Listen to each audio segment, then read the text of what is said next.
From Uncle Tom's Cabin, or Life Among the Lowly, Volume 1, Chapter 7, The Mother's Struggle. It is impossible to conceive of a human creature more wholly desolate and forlorn than Eliza. When she turned her footsteps from Uncle Tom's cabin, her husband's suffering and dangers, and the danger of her child, all blended in her mind, with a confused and stunning sense of the risks she was running, in leaving the only home she had ever known, and cutting loose from the protection of a friend whom she loved and revered. Then there was the parting from every familiar object, the place where she had grown up, the trees under which she had played, the groves where she had walked many an evening in the happier days. By the side of her young husband, everything, as it lay in the clear, frosty starlight, seemed to speak reproachfully to her, and asked her whether could she go from a home like that. But stronger than all was maternal love, wrought into a paroxysm of a frenzy by the near approach of a fearful danger. Her boy was old enough to have walked by her side, and in an indifferent case, she would only have led him by the hand. But now the bare thought of putting him out of her arms made her shudder, and she strained him to her bosom with a convulsive grasp as she went rapidly forward. The frosty ground cracked beneath her feet, and she trembled at the sound.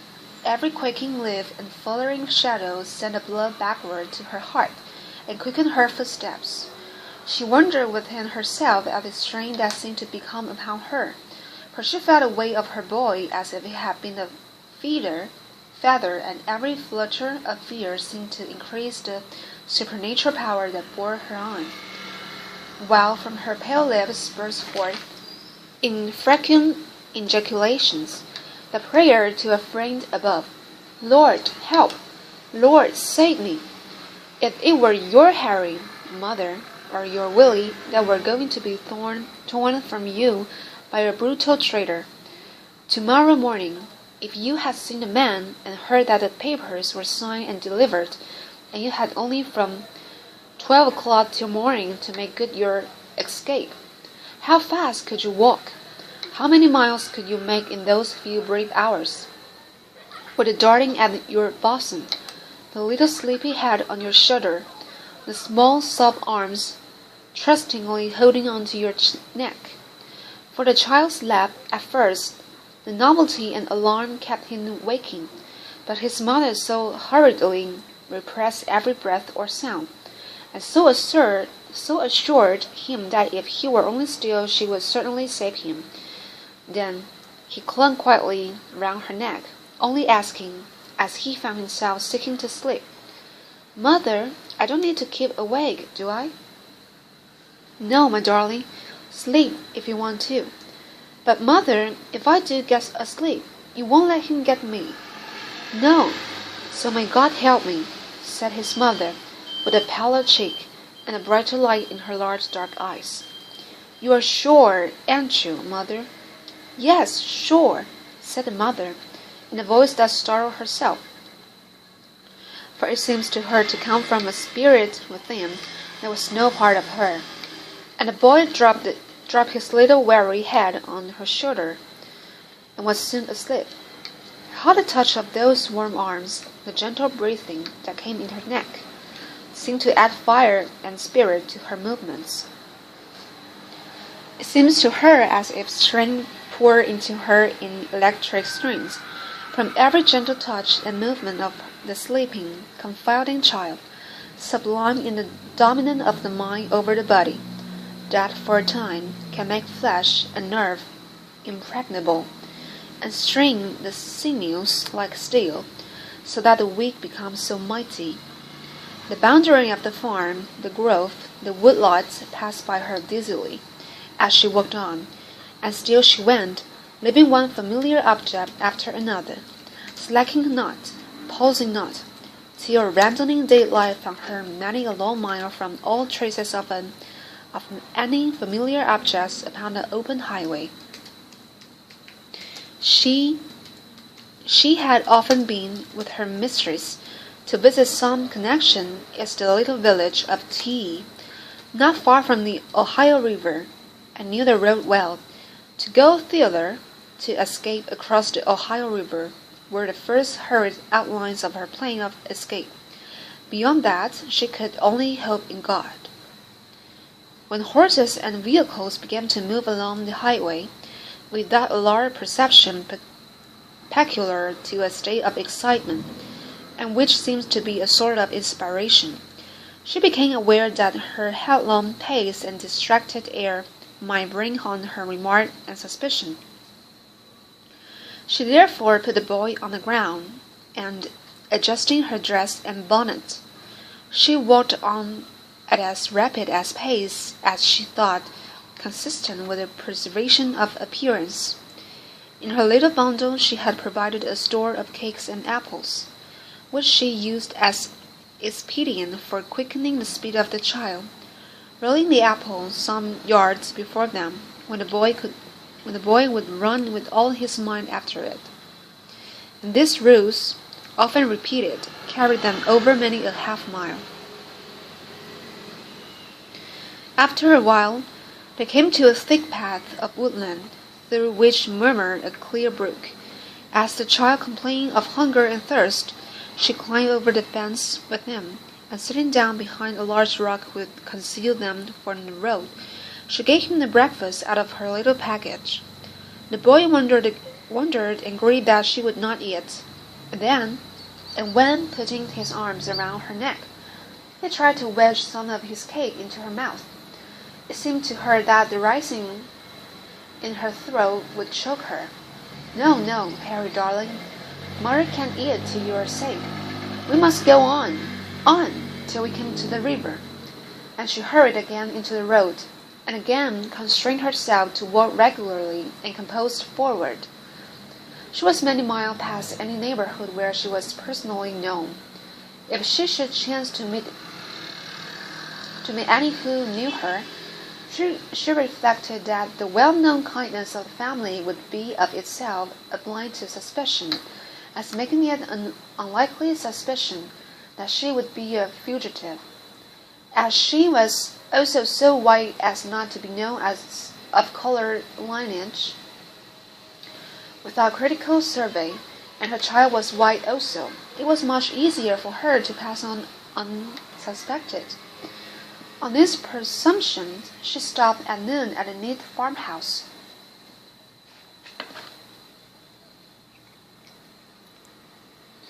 To rest herself and buy some dinner for her child and self, for as danger decreased with the distance, the supernatural tension of the nervous system lessened, and she found herself both weary and hungry. The good woman, kindly and gossiping, seemed rather pleased than otherwise with having somebody coming to talk with, and accepted, with our examination, Eliza's statement that she was going on a little piece to spend a week with her friends, all which she hoped in her heart might prove strictly true. An hour before sunset, she entered the village of T by the Ohio River, weary and footsore, but still strong in heart. Her first glance was at the river, which lay like Jordan between her and the cannon of Liberty on the other side. It was now early spring, and the river was swollen and turbulent. Great cakes of floating ice were swinging heavily to and fro in the turbid waters.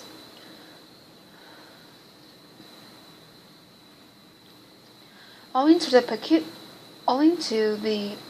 peculiar form of the shore on the Kentucky side, land bending far out into the water, the ice had been lodged and detained in great quantities, and the narrow channel which swept round the bend was fully of ice, piled one cake over another, thus forming a temporary barrier to the descending ice, which lodged and formed a great undulating raft filling up the whole river, and extending almost to the Kentucky shore.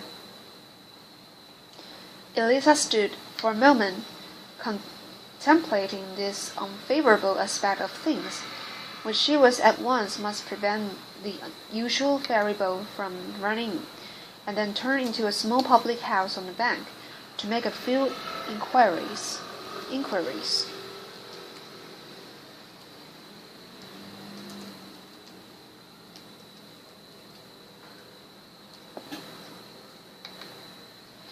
The hostess, who was busy in various fizzling and stewing operations over the fire, preparatory to the evening meal, stopped, with a fork in her hand, as Eliza's wet and plaintive voice arrested her. "What is it?" she said. "Isn't there any ferry or boat that takes people over to B now?" She said. "No, indeed," said the woman. "The boats have stopped running." Eliza's look of dismay and disappointment struck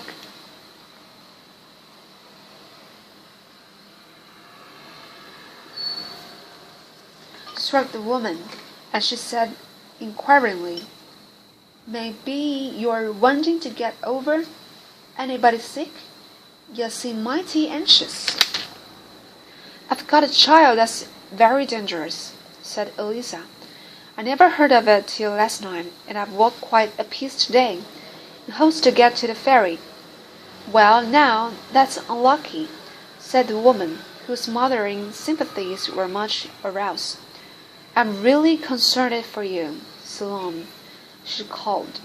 From the window towards a small back building, a man in a leather aprons and very dirty hands appeared at the door. "I say, Saul," said the woman, "is that our man going to tow them boarding over tonight?" He said he should try. "It was any way prudent," said the man. "There's a man of peace down here that's going over with some truck this evening. If he dares to, he will be in here to supper tonight, so you'd better sit down and wait. That's a sweet little fellow," added the woman, offering him a cake. But the child, wholly exhausted, cried with weariness, "Poor fellow, he isn't used to walking, and I've tried and I've hurried him on so," said Eliza. "Well, take him into his room," said the woman, opening into a small bedroom where stood a comfortable bed. Eliza laid the weary boy upon it, and held his hands in hers. Still he was fast asleep. For her there was no rest. As a fire in her bones, the thought of the pursuers urged her on, and she gazed with longing eyes on the sullen, surging waters that lay between her and liberty. Here we must take our leave of her for the present, to follow the course of her pursuers. Though Mrs. Shelby had promised that the dinner should be hurried on table, yet it was soon seen, as the thing has often been seen before, that it required more than one to make up bargains. So, although the order was fairly given out in Haley's hearing, and carried to Aunt Chloe by at least half a dozen juvenile messengers, that dignitary only gave certain very grave snort, and tosses of her head, and went on with every operation in an unusually leisurely and circumstantial manner. For some singular reason, an impression seemed to reign among the servants generally that Mrs. would not be particularly disobliged by delay. And it was wonderful what a number of counter-accidents occurred constantly to retard the course of things. One luckless way contrived to upset the gravy, and the gravy had to be novel, with due care and formality. Aunt Chloe, watching and staring with dogged precision, answering shortly to all suggestion of haste, and she weren't going to have raw gravy on the table, to help nobody's catchings. One tumbled down with the water and had to go to the spring for more, and another participated the butter into the path of events, and there was from time to time giggling news brought into the kitchen that Master Sally was mighty uneasy, and that he couldn't sit in his chair no ways. There was a walking and stalking to the winder sent through the porch.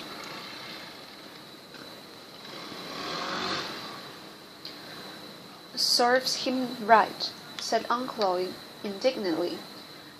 He will get us more uneasy one of these days if he don't mend his ways. His master will be sending for him, and then see how he'll look. He will go to the torment and no mistake," said little Jake. "You deserve it," said Aunt Chloe grimly.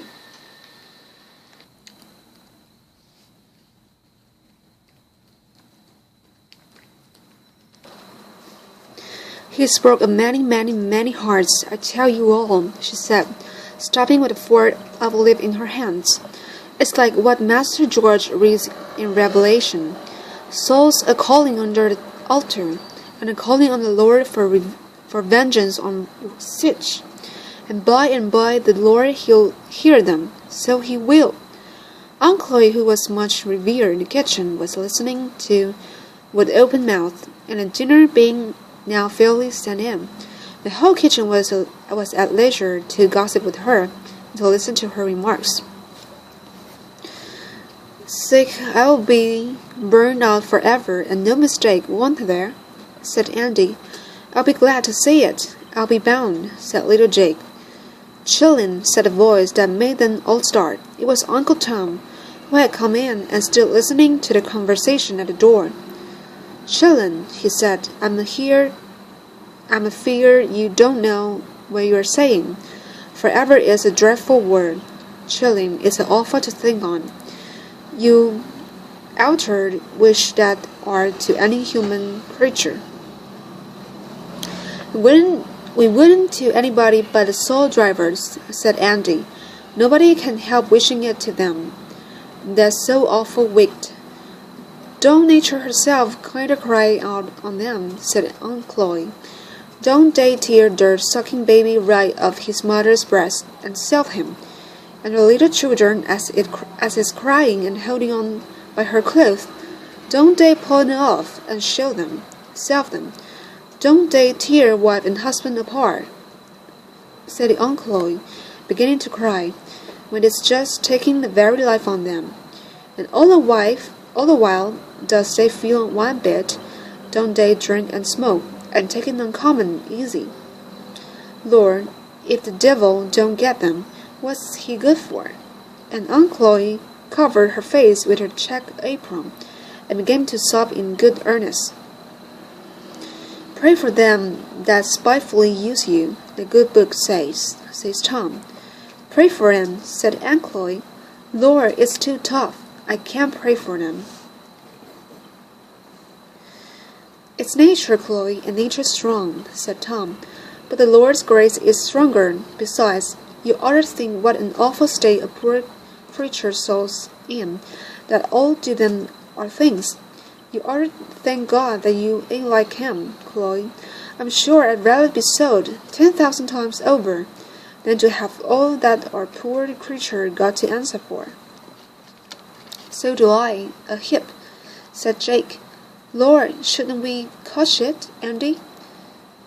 Andy shrugged his shoulders and gave an acquaintance whistle. "I'm glad Master didn't go off this morning, as he looked to," said Tom. "That'll hurt me more than selling. It did. Maybe it might have been natural for him, but it would have some depths hard on me, as has known him from a baby. But I've seen Master, and I began to feel sore or reconciled to the Lord's will now. Master couldn't help himself. He did right, but I'm feared things will be kinder going to wreck when I'm gone. Master can be sped to prying around everywhere, as I've done, keeping up all the ends.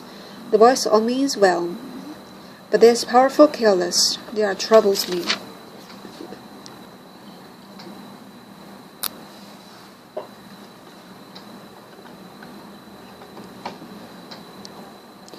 The bell here rang, and Tom was mounted to the parlor. "Tom," said his master kindly, "I want you to notice that I give this gentleman bounds to forfeit $1,000. If you are not on the spot when he wants you, he's going today to look after his other business. And you can have the day to yourself. Go anywhere you like, boy." "Thank you, master," said Tom. "And mind yourself," said the trader, and don't come over your master with any of your nigger tricks, for I'll take every cent out of him if you ain't there. If he adhered to me, he wouldn't trust any on you, slippery as eels." "Master," said Tom, and he stood very straight, "I was just 8 years old when old missus put you into my arms." "And you wasn't a year old." "There," says she, "Tom, that's to be your young master. Take good care of him," says she.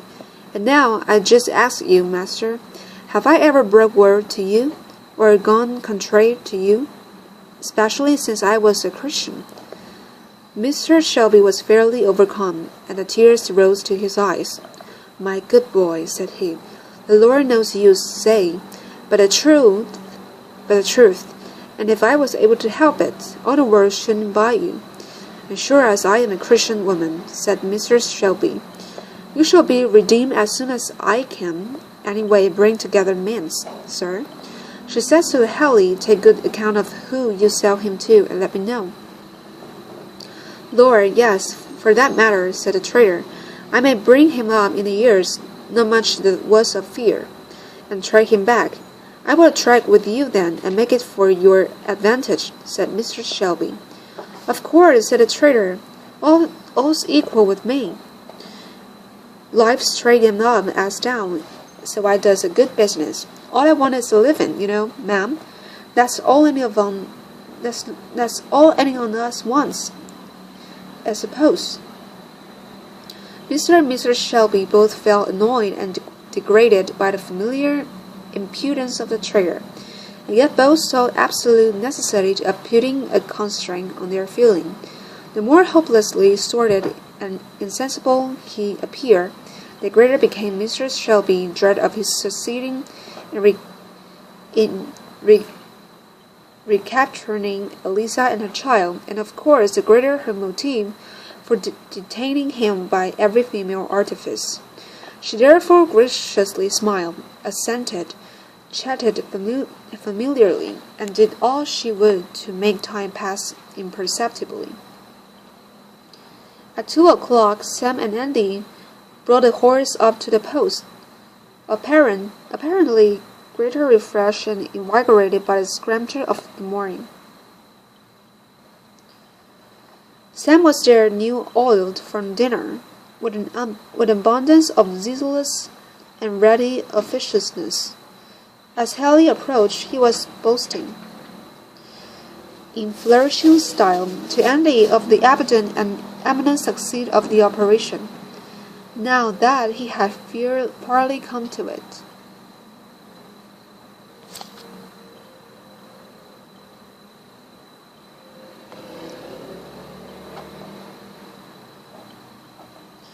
"Your master, I suppose, don't keep no dogs," said Helly thoughtfully, as he prepared to mount.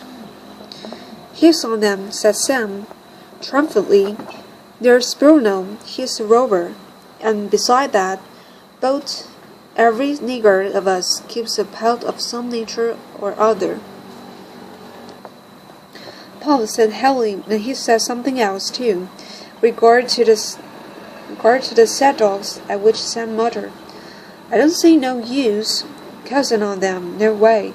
But your master don't keep no dogs. I pretty much know he don't, for tracking our niggers." Sam knew exactly what he meant, but he kept on a look of earnest and desperate simplicity. "Our dogs all smells round considerable sharp. I expect that's all the kind, though they had never had no practice. That's 4 dogs, though, at most anything, if you get them started. Here, Bruno," he called, whistling to a lumbering Newfoundland, who came pitching tumultuously toward them.